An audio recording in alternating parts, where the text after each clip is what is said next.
Welcome to episode 16 of season 4 of the Gateway Geeks podcast. This time we talk Insurrection, Wonder Woman 1984, and what's getting us through the home stretch of this awful Ayn Rand novel.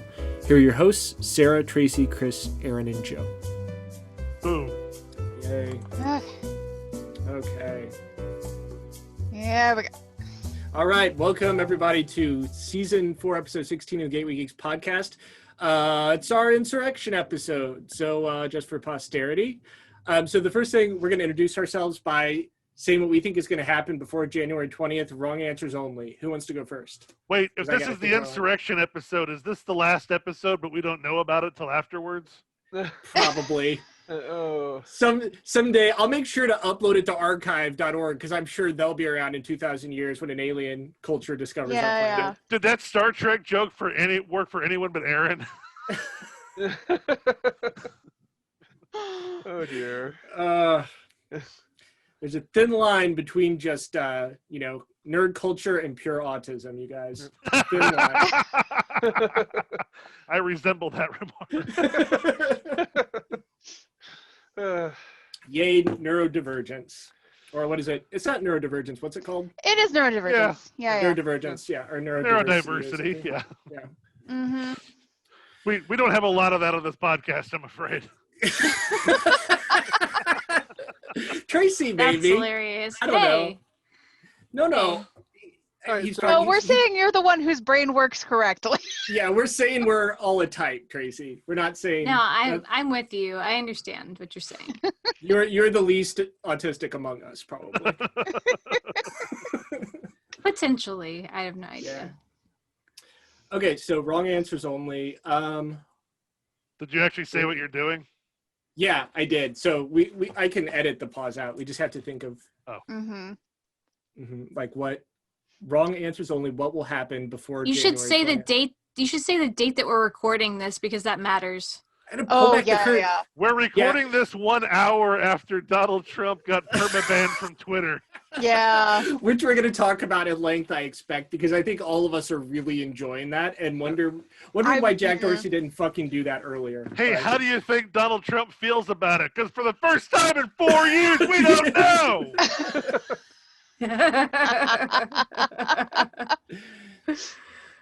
I am so looking forward to things happening in the world, and I don't have to know how Donald Trump feels about it. Oh, incredible. Okay, so all right. I'm Aaron, and I'm convinced that that Trump is going to deliberately, accidentally OD and stroke out flatline.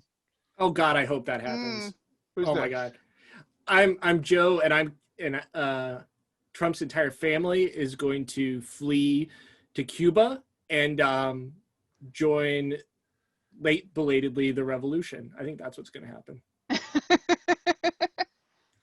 This is Chris, and I think that Donald is going to take his entire family out to the countryside, really spend some time bonding as a family, dedicate himself as a father and a husband to really rebuilding their bonds. I'm Sarah Jane Connor. I think that sometime within the next week and a half, aliens will land and then look around and be like, nope, and leave immediately. What if Trump tries to undermine the inauguration by getting on air and going, I know where the aliens are. I have the Bible. That's incredible. God damn it. All right, Tracy, you're up. This is something that's not going to happen? Yes. Wildest predictions. Wildest prediction of what will not happen? Yeah. It's going to be really peaceful between now and January 20th. Just a chill time. Across the land, especially January 17th, which apparently is the next date when people are planning to storm Capitol buildings. So. Oh, God. Hey, real quick question, everybody. Quick survey for the group. So the Q-Anon cult, does this end Waco or Jonestown? Ooh. Good question. Because Waco. right now it's looking pretty Waco. Yeah. Why not both? Maybe Trump can convince them all to just drink some Kool-Aid. Who knows? No, That could be great. they only killed one senator, so. Right. Well, I mean, if we're talking about the Q folks, can we all just agree that if we happen to see anyone dressed as Q shaman this Halloween, they get 5 across the face? Oh my God, that fucking guy! I was like, dude, I can see your dick. Pull your pants up. Like that was my thought the whole time. I was like very disturbed by him in general, and I kept thinking of how like when the Black Lives Matter protests were going on, people like kept telling the protesters like, pull your pants up and get a job. It's like, well, I think that goes. We can use that again. Yeah. Oh my God. Pull your buckskin up. I mean, where do we? Go ahead, Aaron. I'm sorry. No, I was gonna say. I mean, it's just depressing to think that the seat of the House probably smelled like edge body spray for the rest of the day. Axe body spray. True story. Yeah. Coming from the maintenance staff at the Capitol building, they went around smearing their own feces all over everything. Yeah. Like monkeys. Yeah, that doesn't surprise me. Like fucking serial killers, dude. That's like what fucking serial killers do when they're children. It's like that and murder small animals. God. It's very dark. It's very dark beginning to our podcast. Yeah. Right, but some good things happen. Like the one guy tased himself in the dick so hard he died. Yep. That's objectively hilarious. Yeah. Yeah. And then a man invaded the capital of our nation and then tased himself in the dick so hard that he died in the halls of Congress. Well, I just want to say, I called it. Joe, tell them all that I predicted that. Didn't I say that someone will end up and accidentally shoot themselves to death with some sort of weapon? You did. Yes. Yeah. Yeah. Right, but I just want his ghost to be the one that wanders the halls of not the Air Force cop that got shot. So no, he just wanders the halls like, oh. And before you hear him, someone just like, do you smell burning hair? What is that? Oh my God, best ghost story ever. No one knows his name. 100 years from now, they're like the moaning taser ball guy. Tasernuts. That's his name. Tasernuts. That's so the thing that is really so like we brought it, I think someone mentioned it already. This is being recorded right after Trump got Twitter banned permanently, right? And he got kicked off Facebook temporarily because Zuckerberg is a fucking weenie. But yeah, like why not do that 4 years ago and we wouldn't be this? Well, I mean, I know exactly why they did it. Oh yeah, I mean they recognize that they're going to be held accountable when Biden's president, and because Georgia flipped yesterday. Yeah. So like Georgia elected 2 Democratic senators, so the House and the Senate flipped. Yeah. So all of the people who had committees that are going to directly oversee Twitter, they're all Democrats now. Yeah. So. But okay, do you guys know? George was like, "Oh fuck! I guess you know what? Do something." He's gonna cut his beard off and just like come in, a totally different person. It's like, I don't know, that was my evil twin, wasn't me. Oh, let me tell you about the one and only time I have ever agreed with Donald Trump. I agree with Donald Trump that qualified immunity should be eliminated for the social media companies. Yep. Yeah. Let them get sued into oblivion. They are publishers. You're a fucking publisher. Yeah. Live up to it. Curate, bitch. Yeah.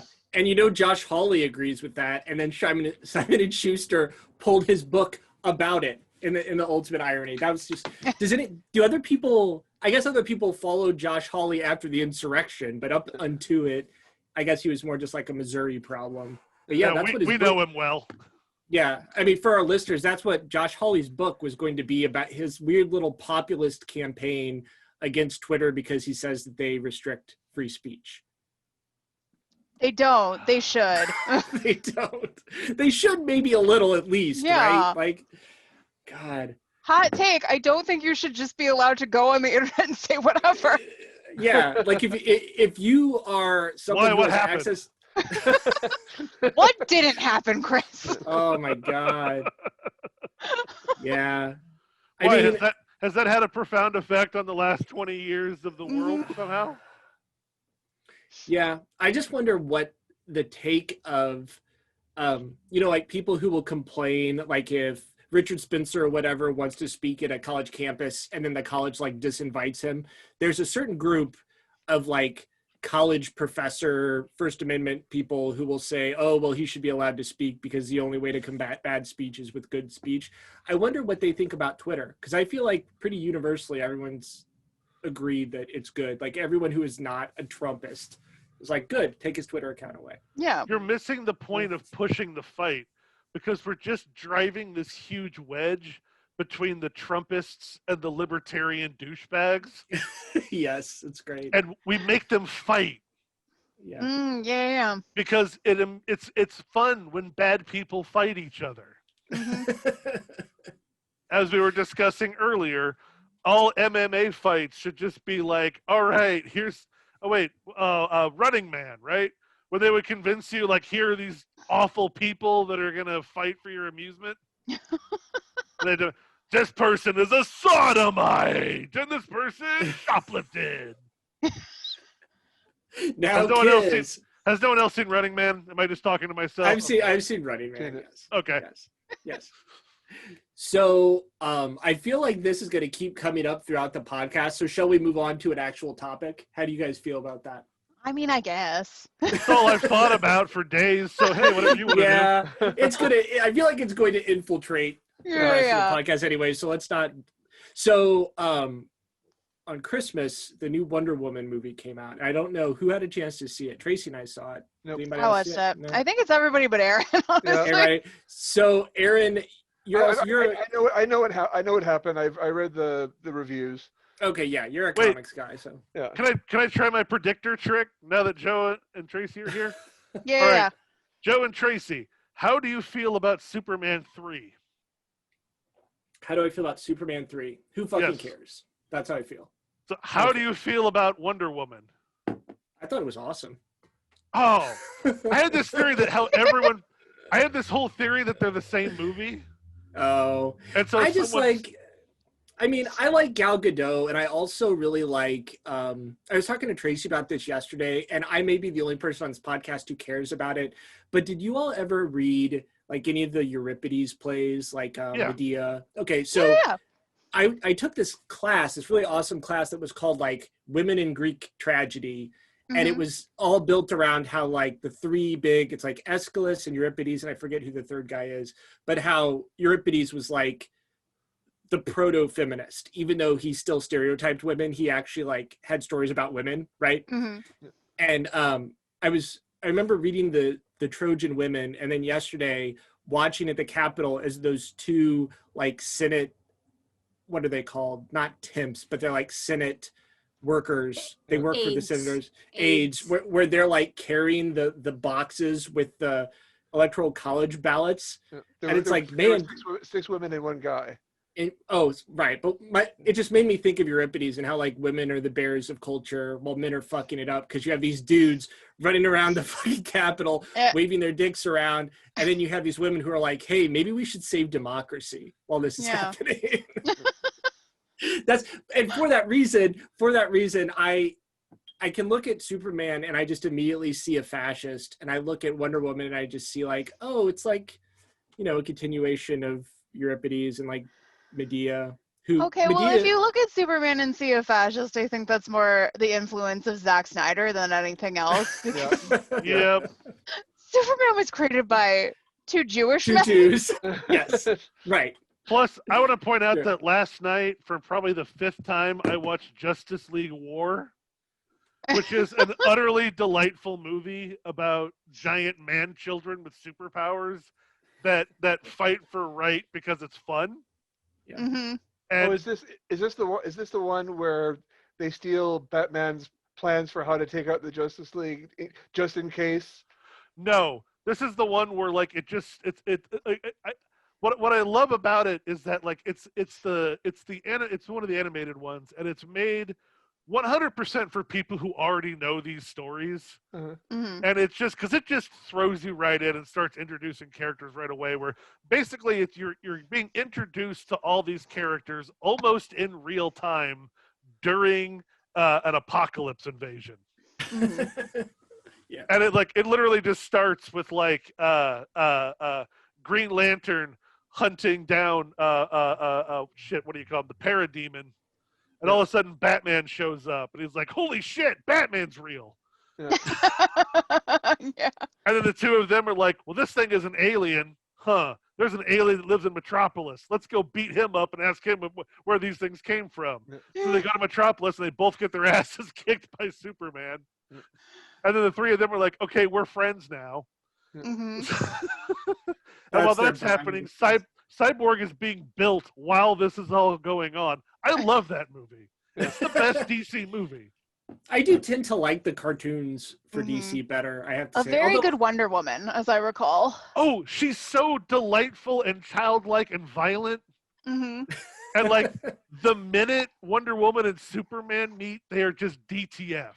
They're like, hey, and she's like, hey, you. And Steve Trevor's like, the fuck? And she's like, look at this guy. He doesn't need a plane to fly. Oh my God, yes, that gets us into. So I liked the new Wonder Woman. I have to say, I will say though, what was the deal with like the training? It wasn't a training montage. It was like a very truncated, weird origin thing at the beginning of the movie. I thought that felt very tacked on. But I guess that was the story of why she got the big wings eventually. I guess that's what that was about. Well, one, she was re-emphasizing like Themyscira, like where she's from. Yeah. Because you always have to assume not everyone has seen the other movie. Right. So it's reintroducing the character. Two, it's thematically building the idea that failure is not... Wait, here's a lesson for Trump. Failure is not ignoble. Cheating is. Yeah. Because that's the whole thing with the wishes, is that that's supposed to be cheating your way towards your goal. Yeah. Does that metaphor hold up? No, not at all. But but she tried. Yeah. Yeah. For the record, before I start nitpicking things, I love the movie, and I feel like everywhere that it fails, and it fails in many places, it fails because it tried. Right. It doesn't fail because it doesn't try. Yeah. Yes. Agreed. Yeah, I have mixed feelings about it, but I think I'm mostly positive. Yeah, this isn't Thor: The Dark World. It's Iron Man 3, right? I think that's fair. Yeah. Like it tries some shit. Some of it works. I don't know if that's entirely because Iron Man 3 is the best Iron Man. That is true. I'll die on that hill. Right, but it's the best one because it's interesting, because it tries. Yeah, because it's a weird Shane Black movie that happens to have Iron Man in it. But do you feel that, like with superhero movies, sometimes I feel like the farther they get from the first one, the better they get, just because they can leave behind some of the baggage? Because I liked the first Wonder Woman more than I liked this one. Really? Oh, for sure. The first Wonder Woman the first one is a much better movie. The first Wonder Woman, I don't know why I'm getting these mixed up. Was the first Wonder Woman the one that was like in World War I, or was that the second? Okay, yes. Okay. I like this. Is the second. There's only two. Yes. I don't know why I thought there were three. I assumed there must be like a random origin one. I just assumed that. Are you thinking of Justice League? No. Yeah, she first showed up in Justice League. Maybe you're thinking about Justice League. No, Batman vs Superman. Yeah. It was Batman vs Superman. Then was it the first Wonder Woman and then Justice League? Yeah. Hey, remember when we were watching Batman vs Superman inebriated and it was terrible? And then all of a sudden Wonder Woman showed up and we both woke up? Yeah. Whoa! It's her themes going and it's like... Yeah, you get the crazy electric cello and Gal Gadot is there and you're like, fuck yeah, man. For 3 minutes, it's a good movie. Yeah. Oh, no. Like, this movie is... What I really appreciate about it is an 80s movie. Right? Oh, yeah. The way people react to things, it's got that over-the-top cheesiness. Mm-hmm. of like a late Donner movie. Like, no, it's the slight problems that pop up. Like one of the things that they decided to inherit is weird Middle Eastern racism from 80s movies. Yep. Yeah.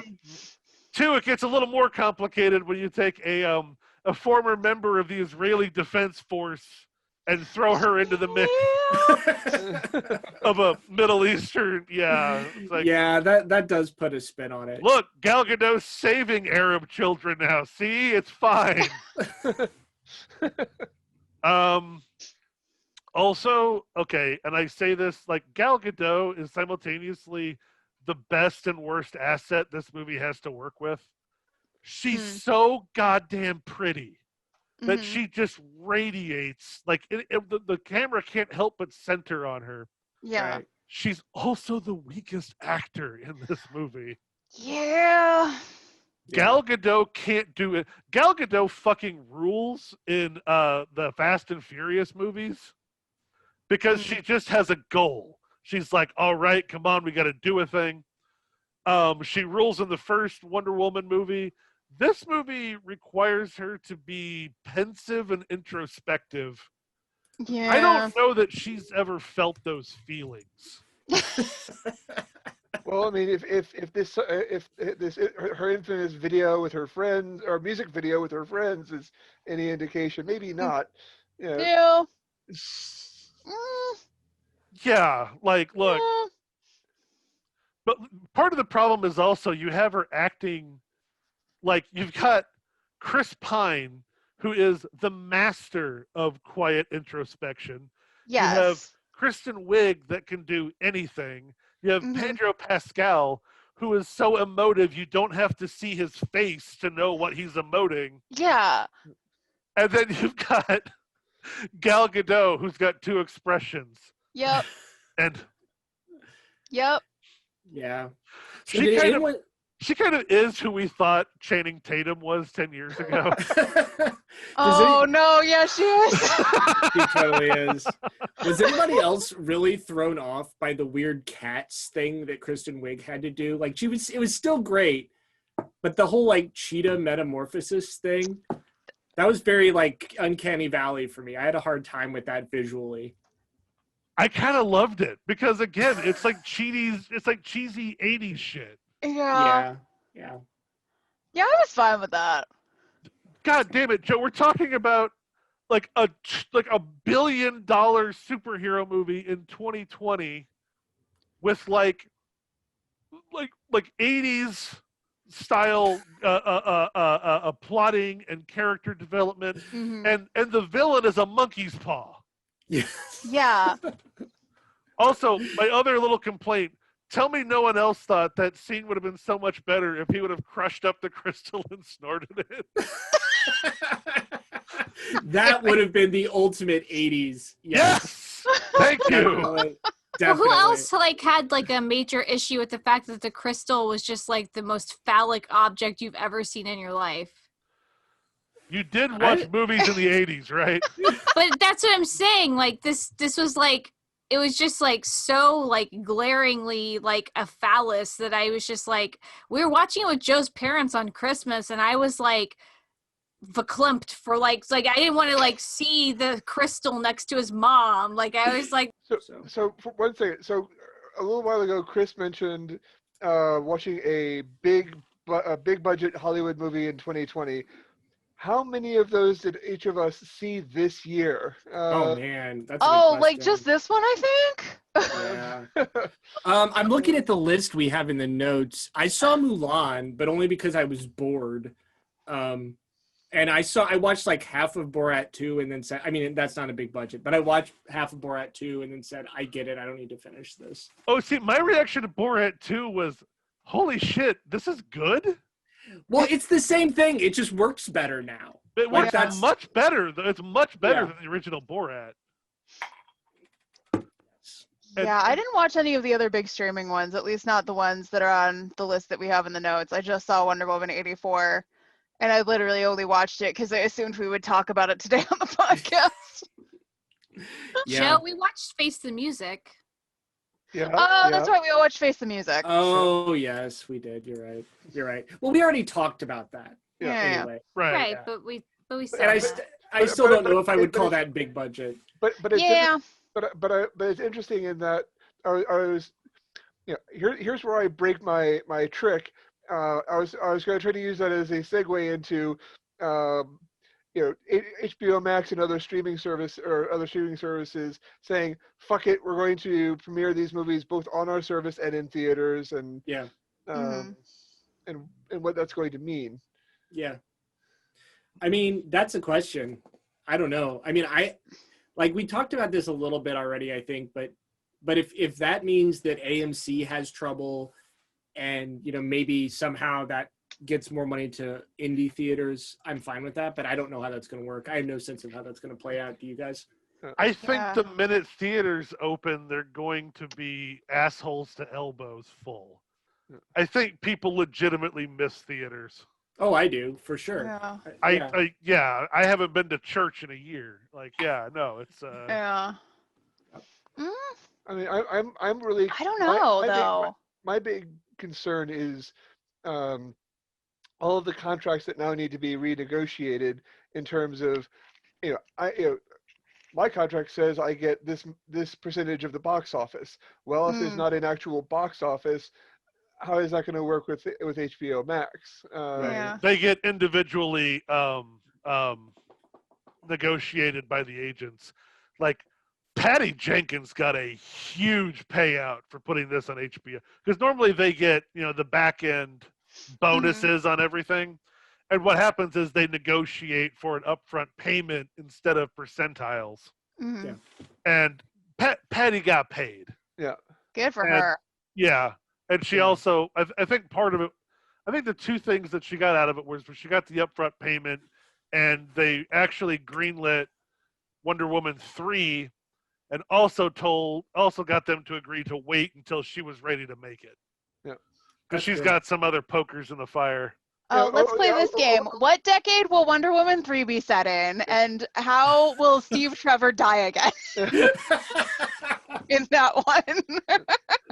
It'll be in 2020, and he'll die when he tries to climb up the side of the Capitol building and falls off. Oh, I mean, we're not. Containment Steve Trevor is a Trump supporter in the. I don't know, man. I don't know. I mean, I was would very watch an I entire. refuse to accept that. I would watch an entire movie that's just baby Diana preparing for those Themyscira Olympics. Yes, Yes. for sure. That was Yeah. delightful as shit. Uh-huh. Like, Oh I my know God. Joe complained about it, but like, honest to God, those big, wide, gorgeous shots and that kid, man, I love that kid. Yeah. No, I like that kid too. I mean, if they I can love find. her. I love Robin Wright. I'm glad Yes. Robin Wright was back for this one. Yeah. Yeah. The, What was, I don't I mean, know. it might be funny to see, like, I don't know, what was Wonder Woman doing during the Roaring 20s? Yeah. what if during the 60s she was just like getting high off her ass and doing nothing else? That would be amazing. She was just on like a 4-year I acid would trip. actually love a 60s Wonder Woman that's like Man from U.N.C.L.E. style. Oh yeah. Yo! Yeah. That Here's would the be small great. problem, though, is that we have to believe that she spent the 66 years between 1918 and 1984 just sitting around and pining for that dude that she knew for 72 I hours. know. Yeah. Yeah. Well, Which, What happened in the Okay. I thought in the comics there was some kind of like first wave feminism tie-in. Am I wrong about that? yeah, there was Oh. a period of time where she became a lawyer and lost her powers yeah. and learned Of karate. Of course she lost her powers because she got a job. That's second wave feminism. Like the Second first wave, wave right. feminism tie-in was like all of Mary the Wollstonecraft or something. like all of the like because Themyscira is based on like early feminist literature. Like there was a whole genre of literature and like the teens, like the turn of the century and the 1910s. Yep. There was just like feminist utopian literature with just like a bunch of women in a secluded society away from men. Like that's Right. like it's literally Like Very it's true. like Charlotte Perkins Gilman and like that kind of shit. Like that's like what Wonder Woman is based on.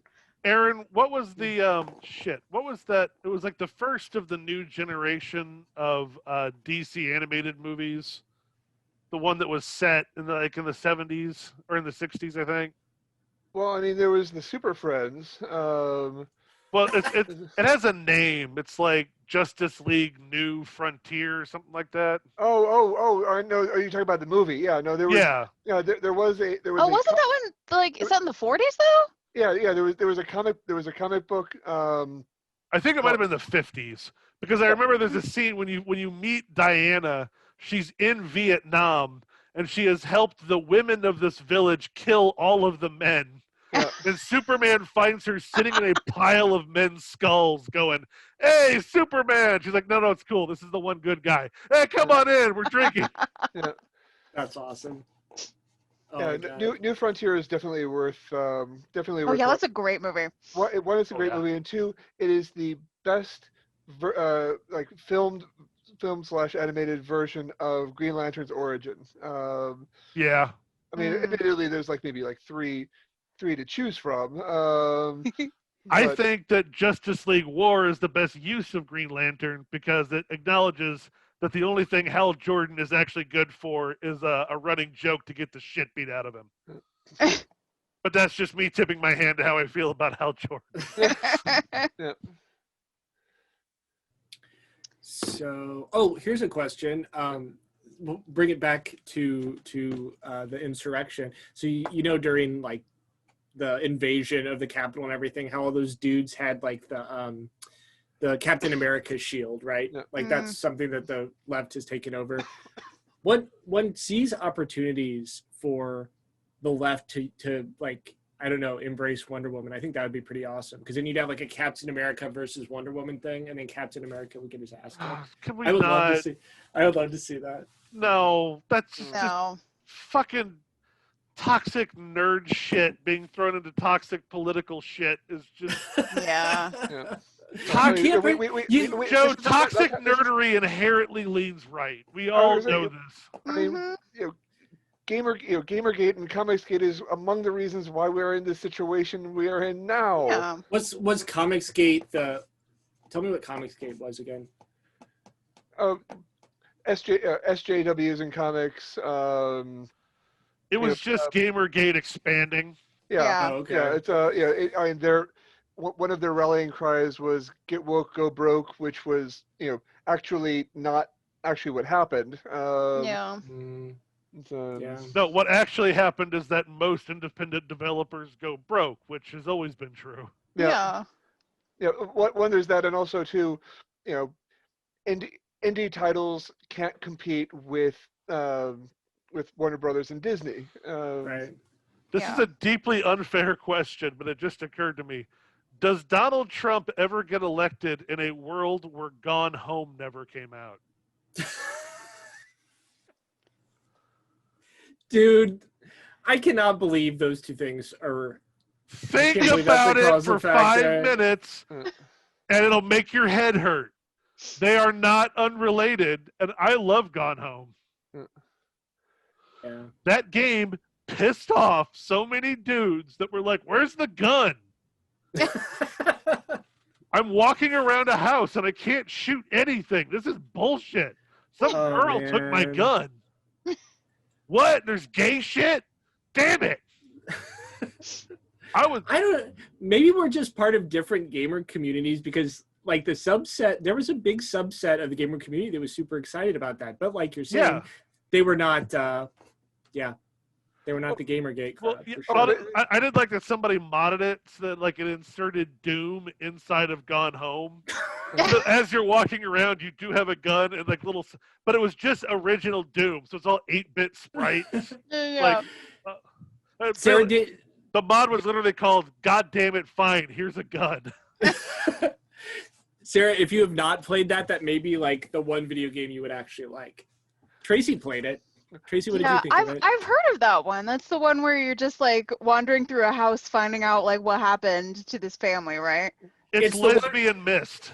Yeah, Okay. it is. It's like you find out you follow the story of this girl whose family who's gay, and I can't remember. I played that a long time ago. Does her family No, reject her? It's the sister. The sister, right? Her sister is yes. Okay, But it's like, also but it's like we're giving away the end of this narrative experience. People can. You know what? Fuck all of you nerds listening to this. You guys can deal with it. So, but the point is, it's one of those where you like discover what happened from contextual clues. So you like run around and read letters and stuff, which is actually a very old game trope. Like that's what a lot of text-based adventures and stuff like that. Yeah. It's Zork. It's missed. It's yeah, definitely. Except that, there wasn't like, a letter in the very beginning that if you opened it, the whole house exploded. Yes, no one got eaten by a Gru. Oh no, for Spot. I don't know why, but to this day, I don't know whether to be annoyed or impressed with the designers of Myst that you can nuke yourself into oblivion 3 minutes into the game. Yeah. I always felt like more games should either do that or no one should ever do it again, and I'm not sure which. Speaking of games, so I have downloaded it. I have not yet played it, but if I can get it to work, who's up for like in the next couple of weeks? Among Us. Oh, I haven't played it yet, but I have not played that, but sure, yeah. What do you have to get it on? Is it on? It's not on Steam. It's on PC, right? I think you can get it on your phone, just like anything that has full cross-platform play. Cross-platform play. Yeah. Well, but what console? Isn't it like just on the Switch? Yeah, no, everything. It's on everything, my dude. It's not on PS4 or Xbox yet. It's on. That's what I thought. Yeah, it's on mobile and Steam and something else. And Switch. Don't look for me on Blu-ray. I'm not on Blu-ray yet. What's the storyline, Aaron? Like, what's the game about? Oh, there's no storyline. It's like Tracy. Yeah, go ahead, Aaron. I'm sorry. All right, you are. It's a bluffing game. It's the thing in space. It's like that spaceship game we play on Jackbox. It's very similar to that. Basically, you're a crew of 4 or more players, and 1 or 2 or more of those crew members are what are called imposters, whose job it is to kill the other players or prevent them from making sure the ship doesn't explode.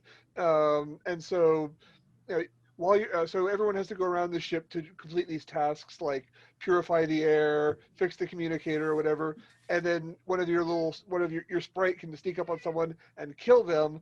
When people discover that there's a dead body, there's a meeting where everyone says, points to one another saying, I think Joe did it.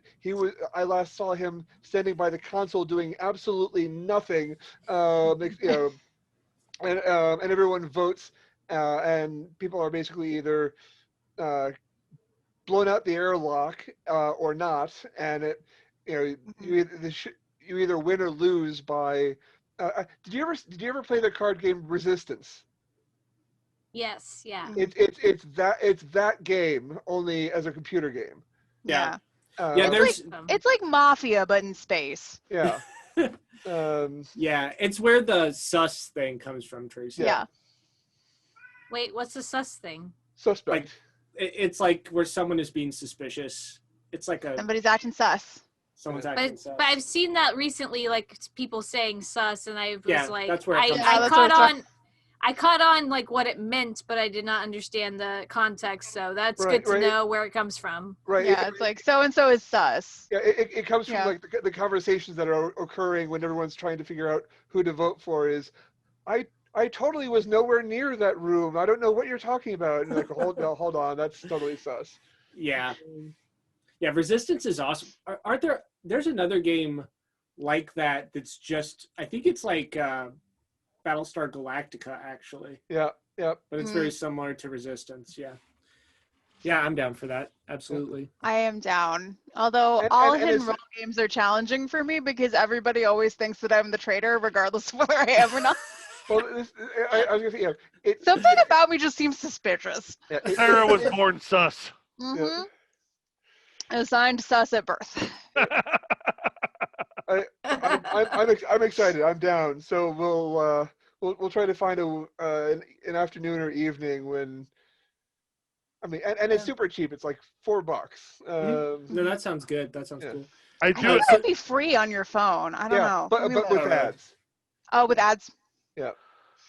I have 2 AAA games that I have bought and downloaded and still not played, Yeah. which is my tradition around this time of year. Yeah. I just don't have. Part of it is don't have time, and the other part of it is when I'm tired, I don't want to learn a new game. Mm-hmm. So like I have Squadrons and fuck, not Cyberville. What am I thinking of? Cyberpunk. Cyberpunk Cyberville. 2077. It's like a Again, Facebook someone make version. Cyberville. Oh. Farmville, but in a future dystopia. Wait, oh shit! I just invented Fallout 4, and that game sucked ass. Yeah, well, so this is a good segue to the next part, which is just per Aaron's suggestion. What have we been doing to like experience joy? Mm-hmm. Yeah. I got a big one. All right, Yeah. do it. I have discovered. I was just telling Sarah about it last night. It might not be the perfect show, but it was made for me. It was crafted, and they said, "Hey, Chris, this is for you," because I have HBO Max now, and I'd heard about it. But Justin Lin of the Fast and Furious movies, he made a show called Warrior. Warrior, yeah. Have you seen it? I've seen the first. It's how many episodes is it? Like 10? There's 2 seasons. I think I've only seen like the first couple episodes, but I liked it. Yeah. I watched Absolutely. the first like 6 episodes, like a lot of it at work when I should have been doing other things. Mm-hmm. It is perfectly made for me. It's a kung fu western based on Bruce Lee's original pitch for what became kung fu. Mm. Because this one is about an actual full Chinese guy who comes to San Francisco and interacts with other Chinese people. Okay. Yeah. And it's about the Chinese experience as opposed to a Western with like a vaguely Asian guy who knows karate. Right. The real question is, how does autoerotic asphyxiation fit into this one, Chris? Well, I'll tell you what, it might come up because there is a lot of sex and a lot of like it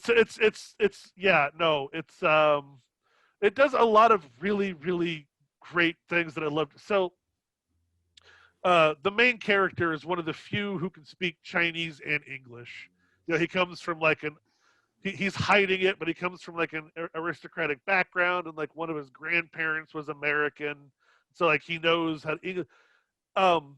It'll do this thing where the camera will shift to let you know that the Chinese people are still speaking Chinese, but then they're all speaking in unaccented English to each other. So it's unothering. Like it lets the audience like connect with these people like as Americans. They're all, you know, obviously Asian American actors anyway. Mm-hmm. And then you'll only see them speaking Chinese on screen when you know, like when there's, you know, Americans around that they're trying to like, you know, most of them don't speak English. Oh, we lost Tracy. Uh-oh. Oh. I'll check on Oh, make okay. sure it wasn't eaten by it. And again, yeah, it's like it's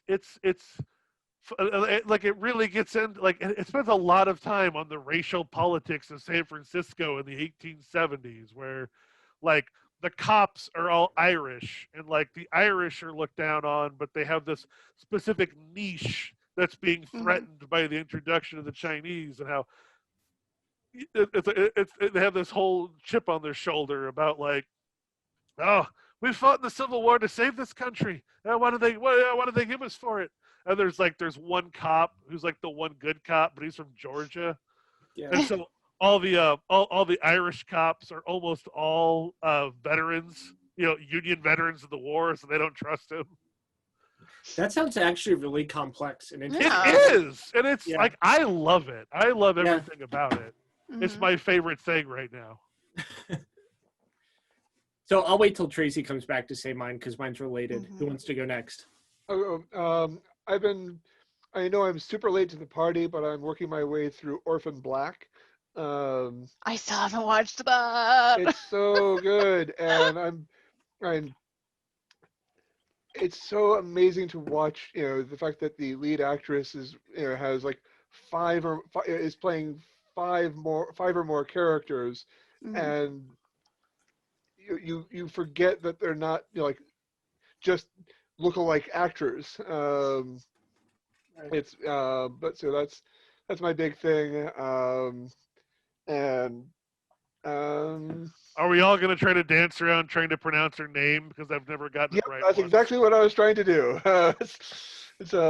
She's been cast as She-Hulk, which I'm looking forward to. Oh yeah, that's right. Because thankfully Marvel made the smart move of when you cast for Jennifer Walters, not She-Hulk. Yeah. Well, but did you see the announcement about She-Hulk? It is a workplace comedy. Yep. Yes. Yep. Hell yeah. It's set in everything the a law sitcom. firm. Yes. Yep. Yes. I just want everything to be a sitcom. That's all I desire. I am so excited about WandaVision. I am too. Could be awesome. I'm looking forward to that. I'm also looking forward.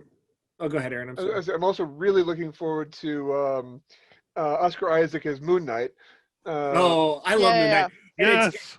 it's Tatiana Maslany. Yeah. That's how you say her name. That's yeah, it, yeah. Moon Knight's a fucking weird character, but I've always liked Moon Knight for some reason. I can't really place why. And what I'm really excited about is one is a really cool character and it's going to be amazing in Oscar Isaac, but also there's the devil on my shoulder is like going, is Marvel going to totally fuck up mental illness or portrayal of mental illness? Probably. So, I mean, this is. Oh, Aaron, don't worry about it. Yes. Remember how well they did with Green Goblin? It'll be fine. It'll be great. Oh, yeah. Don't worry. Yeah. Oh, Look, God. the subtitle will just be split too. No, it'll be fine. Yeah. But I mean, yeah. I mean, No, the real question is when Mahershala Ali finally gets to make the Blade remake that he personally pitched that I'm so looking forward to. Oh, yeah. Let Moon Knight be the sidekick. Yes. Yes. Let the two of them hunt Dracula. Yeah. Give us But all the movie that we want. Yep. Would that be too much charisma in a single film? Oh, Are we ready for that? The movie begins with the two of them killing Jared Leto. Because Amazing. Yes. the Okay, one yeah, thing I'm sold. Yeah, because we Greenlit, don't need. yeah. Who needs Morbius or Mobius? But not the character actually killing. Just actual Jared Leto. Yeah. Fair. Yeah. It's like Blade just steps forward and stabs him, and it's like, we don't need you anymore. We got me back, bitch. Yeah. So yeah, that's what's giving me joy is Orphan Black. Mhm. Yes. Oh, Sarah, do you wanna- and the Expanse. And the Expanse, of course. Mm. Oh God, yeah. The Expanse, aka the one science fiction series that ever made me not want to go to space. Yes. Yeah. Oh. Speaking of a lot of charisma in the room, so you were talking about Ali. I really like Mike Coulter, especially in the show Tracy and I have been watching, which is Evil. Did we talk about it already on the podcast? I think you've mentioned this before, yeah. I think we did. So we've been watching that, and then Tracy's been watching Bridgerton, and I watched it with her. Tracy, do you want to talk about Bridgerton? If Sarah is not going to also. And I Chris, haven't watched it yet. Oh, you'd probably like it. I I know. watched it all. It's delightful. Yeah, no, Chris pitched it to me as like, it's a diverse historical drama and like everybody fucks, and I'm like, yeah, that's my ideal television show. Yeah. I gotta admit what like a basic white dude I am in some ways. I was very drawn in by the boxing. I was walking by and I was like, is this a Jane Austen movie with boxing? What the fuck is this? It's Jane Austen's Fight Club, that classic ancient internet sketch. But Is this a duel? let's unpack this. The boxing is Well, What? no, I mean, so Tracy has BritBox, and she just watches like everything on BritBox, and a lot of the British drama kind of tends to run together to me, especially the period drama. But I actually sat down and watched the whole thing. I don't know, what did you guys actually think of it? Tracy, you watched the whole thing, right? Yes, I watched the whole thing. So did Chris, right? Yeah, Megan and I watched it in 2 sittings. Yeah. I'm trying to get you to talk, Tracy. That's why I said. Oh, yeah. No, I mean it's very good. It breaks with a lot of like trappings of typical period dramas. I think especially with the sexuality of the characters, like just like them being sexual beings and like not necessarily just having mistresses with whom they can be like sexual beings, like actually being sexual with like their intended partner, which I think is a breaking point, which I thought was pretty nice to see. And plus just the 2 main characters in the show are both like beautiful people to like watch, and then like to like watch them fall in love like is like actually just like it is like Chris said, it's like delightful. So Everyone is weirdly hot. yeah. It's true. It's a television show, Chris. I don't know. No. Right, but Sarah, this is an English television show. Mm. Like, these people are all English and Irish, and we all know that in an English period drama, hotness is not usually the That's first. true. Also, the characters are all almost age appropriate. Yes. That With is the one- unusual. With one exception, your good friend from Dairy Girls, the one who's kind of the main, Oh, yeah. who's I love actually like, Dairy Girls. yeah, who's actually like 33 years old and will be playing children for the rest of her life. I mean, I'm also 33 years old and look like a child, so fair. Yeah, Tracy, Cool. if you didn't know, the girl that plays the very short friend who lives next door. Mm-hmm. The From one the- with red hair? Yeah, the youngest of them. Yes. Yeah, that actress is in her early 30s. She looks like she's 13. She so, does, yeah. Yeah. But yeah, Bridgerton was just utterly delightful, and it yeah, it leans into all the tropes, and it hits all the nails on the head that it needs to, and then like it takes don't watch it with your family, right? Because like Yeah. about 6 episodes in, it takes a very explicit turn. And without getting into any plot details, it is a major plot point that none of the Bridgerton girls have any idea that sex exists, Mhm. much less how it works. Literally yeah. a plot point. Yeah, there's a To part an a part- extent that it's made very clear that this is absurd even for the era. When Yeah. literally everyone is like, did your mother not explain? She didn't tell us anything. No, there's a scene where the mother is explaining to the main character, and the way she starts explaining it is by saying, "Hey, remember that time when our dogs were humping in the backyard?" It's kind of like that. Well, I like But when she the bro- doesn't even explain what the dogs were No. doing. She just says, remember that summer we had dogs and they didn't Right. told how to do it. That's what she says. one of the younger sisters, oh my god, the middle sister is an utter delight. And so at one point she bursts into the room and she's found out that one of the neighbors are pregnant, and she thinks it might be contagious because she doesn't know how babies come about. And so she bursts into the crowded room and goes, excuse me, quick question. From where do babies come? Because apparently it's catching. From whence do the babies derive? And like, if they follow the trajectory of the books, I think she would be the main character in the next one, because the books are all revolve around like each one of the kids being the main character of a book as they like find love. And I don't like it's cheesy and it's over the top. And what the interesting thing I found out only after I watched it is that apparently there really were rumors in the day that Queen Charlotte was part African. Yeah. Oh. I had not heard this before, but apparently that might just be some like weird shit about her hair. Probably. When you see the paintings of her, like she had volume. And it may have been construed as being of African. So are the books that it's based on, when were those books written? Were they like Not long ago? Not long ago. So I think the first one actually, came out in the 2000s, right? I'm not sure. Okay, cool. I don't know. I actually like this trend then, because Tracy and I were talking about, I don't know if we talked about it for Halloween, but since we all have HBO now we all have, or we might get it at some point, we should watch Lovecraft Country, because it's that racecraft thing where you just like go back and you're like, okay, we're going to start over. I like the idea of there being characters of color and stuff that has typically been, white people. Thank you, Joe. I totally forgot. The other thing that has been giving me great joy is BBC Radio did a podcast called The Lovecraft Investigations. And it's like 3 different seasons. They just finished the 3rd season, and it's very much let's take Lovecraft, move it to modern day, to the point where season 3 takes place during the pandemic. And it's like three of Lovecraft's major stories, and they managed to recraft the stories to we're not going to do the whole racist bullshit. So, right.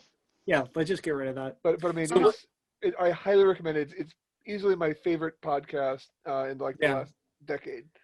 Yeah, other than ours, obviously. Yeah. So what about you, Sarah? What have you This isn't my favorite podcast. I don't know how to break it to you. I mean, Chris, no one but me listens to this podcast from this group. I think that's pretty obvious. I listen to this podcast I listen. Sarah does. Thank you, Sarah. I appreciate it. I listen to it. By the way, I should say we are on Spotify now, and since I added us to Spotify, I instantly doubled our subscribers. So now we have 12? No, we have 250 something, believe it or not. So everyone went to Spotify and just signed up on both? On both, probably. Probably so. Okay, so Sarah, fans I'm insulting. So Sarah, what have you been partaking of? Oh God, I've been doing a lot of tarot. That's been my thing lately. I realized that I have disposable income now, so I've just been buying tarot books off of Amazon. Cool. Getting real deep in the pain on 78 Degrees of Wisdom. You know how it is. Nice.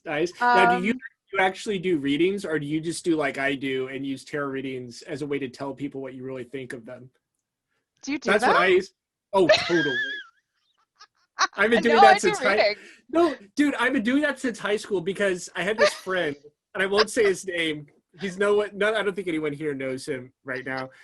But he was just I learned how to do it because I had a book and I thought it was kind of cool. Mm-hmm. And then I was I forget what it was. I was trying to help him understand something about our friend group, and he wouldn't listen to me just tell him. So I was like, the cards say that you should totally.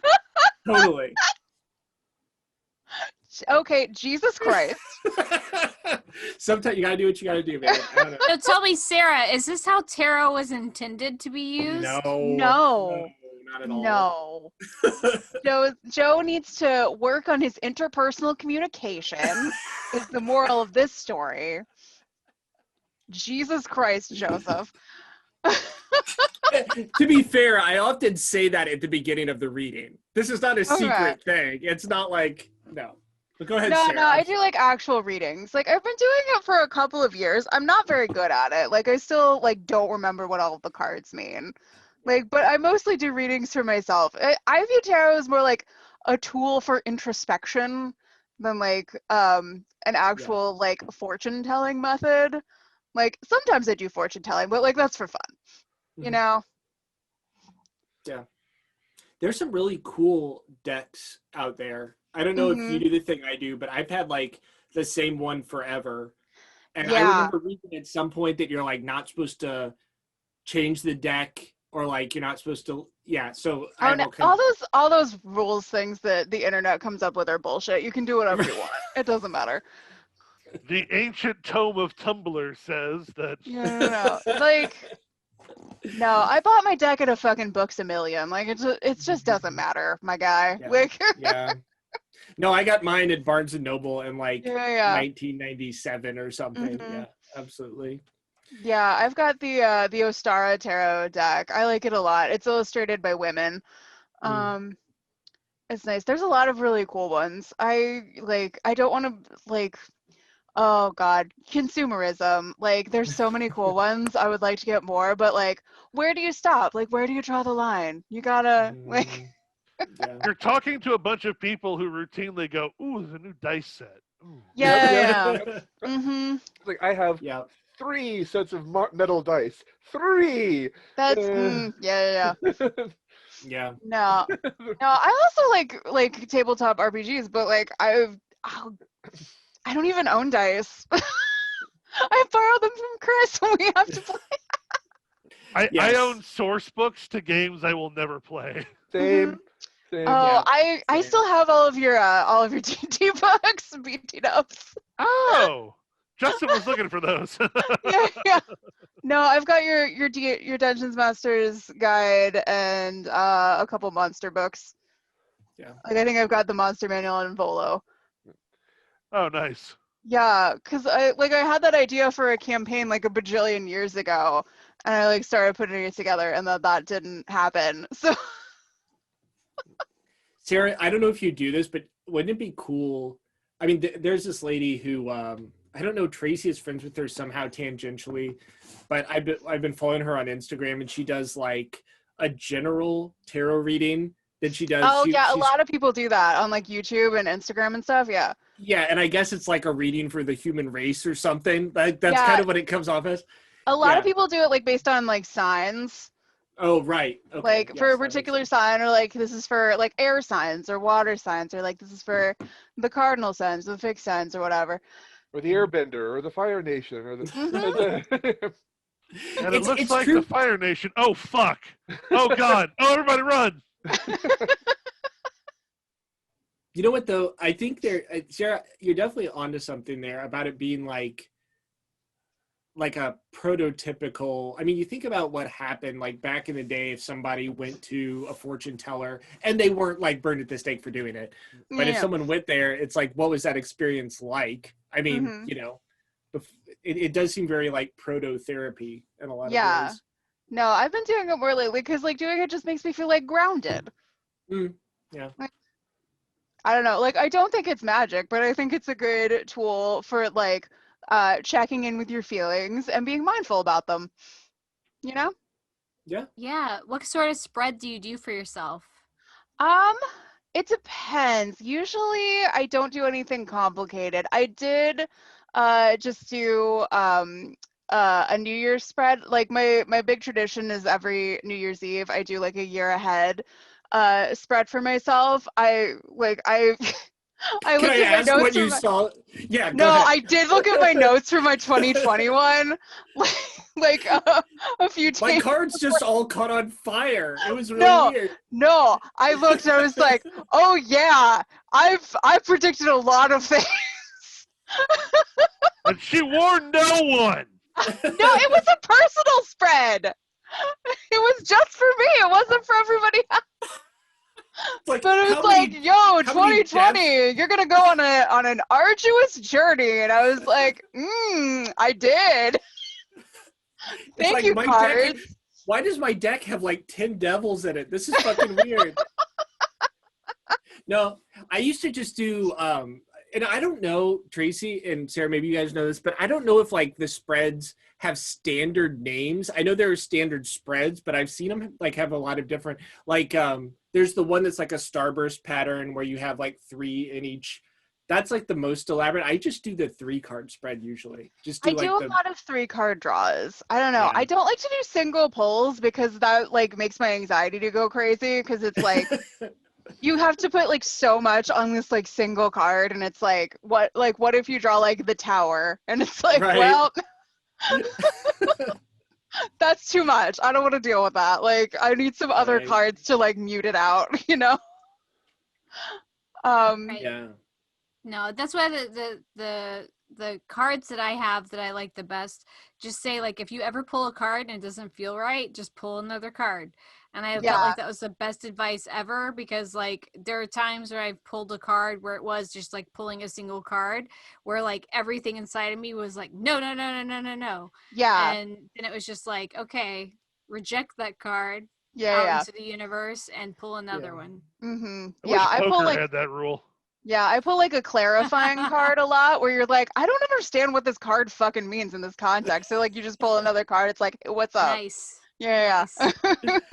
Yeah. I like that. Mm-hmm. Yeah, that's- Tower, sword. Oh, this is a penis thing. Okay. I mean, there's swords and wands, so you have various penises to choose from. If you're so Listen, there's inclined. also cups though. It's all, Yes. you know. Yes. Yeah. No, there is Tower, like, sword, masculine wand, and shit, feminine, swimming in and- dick. Yeah, it's all about like the balance of the masculine and the feminine. Honestly, it's all about like balance and like cycles, and like I find that sort of soothing. Like the idea that like everything is a cycle. Like things are bad now, but they won't always be bad. You know? Right. Yeah. Everything that goes down must come up again. Thanks, Sarah. Right, you, like- you brought this like full circle. Thank you. I appreciate that. That was I was afraid it was just gonna keep descending into darkness. I will No. take that. I'm a positive ray of light. Chris, did you go yet? Did you go? Yeah, first? he yelled about Warrior, remember? You yelled about Warrior. Okay, so everyone went? Mhm. Yes. Okay, cool. That's so we should all endeavor to be it. I do feel like this pandemic is making me embrace my like introversion. I feel like I've always had a little bit of both, but I went to the grocery store today and I was just like wheeling my cart around, and I don't know if it's just that like everyone has forgotten how grocery stores are supposed to work, or if I'm just becoming super curmudgeonly and anxiety ridden in a grocery store, because I seriously almost rammed like 3 people on purpose. I need to get the fuck out of there. Like Yeah, I don't. No, I'm in a grocery store 5 days a week. People are bad. And then of course, Sarah, I went through the 20 items or less self-checkout with like a full cart because I was like panicking and I need to get out of there. That was a bad decision, my man. It was bad. No, like I will tell you, my professional opinion as a self-checkout attendant is that self-checkout is bad and you shouldn't use it. Yeah. Like I will use it if I have like less 5 things. items or less. Yeah. Yeah, like you don't want to use it if you have more than a few things. Right. The only thing that it offers you is the illusion of control. But exactly, that's exactly right. Like I don't know, like I don't work in a grocery store, but I grew up with my dad working in a grocery store my whole life, and he like worked stacking groceries, and so like I just resist the automation because I'm like, that's taking away that particular job of stacking groceries. You know what I'm saying? That I'm just like, no, I don't like this. Like I don't want to, like I'll assist if no one's present to stack my own groceries. That's fine. But if there's someone present, I'm glad, because that's a job. You know what I'm saying? Like, so, but like, I just, whenever I see the automated grocery line, I agree. Like, unless I have like a few items, like, and I say few, like what I can fit in my hands, I don't have a basket or a cart, then otherwise I'm not going to do it. Yeah. It's like, I don't ever have an issue going through a self-checkout. I think they're pretty like self-explanatory, but like working there, a lot of people do. And I think maybe they should just accept that and embrace that about themselves and just take their groceries to a lane, to a person who has been trained Yes. to scan them, who knows the system, who knows what they're doing. Because like, listen, like grocery store cashiers, like there's not a lot of turnover in our department. Like a lot of my coworkers have been there like since our fucking store opened. Like it's a good, like solid union job. Like if you go through a line, like you're gonna get somebody who knows what the fuck they're doing. Like Right. self-checkout sucks. Like Yeah, the flip side of that is Walmart, where it's always someone's first day. yeah, I understand like Walmart and stuff, but like if you're at like a grocery store, like an actual grocery store, like those people know what they're doing. Walmart, not a union job. No. Yeah. Well, and let's just say in Illinois, not in Missouri. No, Missouri's The Missouri grocery stores are unionized, Tracy. Schnucks and Deerbergs are. Yeah. Not all of them, but yes. Shop and Save wasn't, and it went away now. There's no more Shop and Yeah. Save. Yeah. No. There you go. Thank you. Don't dox Sarah. Thank you. I mean, it's like, I think people can like probably put it together. I'm more concerned about like me. Don't about- say it again. I know. I thought it was like yes to cut. Sarah's insistent upon doxing herself. No, I'm more It's upset alright. about. I'm more concerned about my employer, not being happy about. I don't know, all of the times that I have talked about my own vagina on this podcast and being associated with that. I don't know. I'm concerned Like, with someone finding my social security card, 872. it's like half of my coworkers are minors. Like, I don't want them like listening to this podcast.